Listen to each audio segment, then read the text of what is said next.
যারা উপস্থিত আছেন, extremely sorry for the whole thing. যারা ফ্ল্যাশ মব করছে তাদেরকে অসংখ্য ধন্যবাদ দিতে চাই।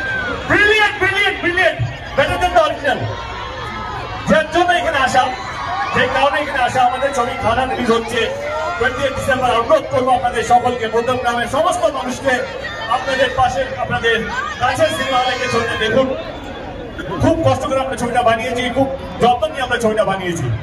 আমাদের বেঙ্গল ট্যুরের নেক্সট ডেস্টিনেশন হচ্ছে মালদা, যেটা আমরা পরশু যাচ্ছি। মালদা এবং রায়গঞ্জ আমরা পরশু থাকবো। মালদা সুখে বাঁচি বাদ্যটা দুঃখে দাসী, সুখে বাঁচি বাদ্যটা দুঃখে দাসী।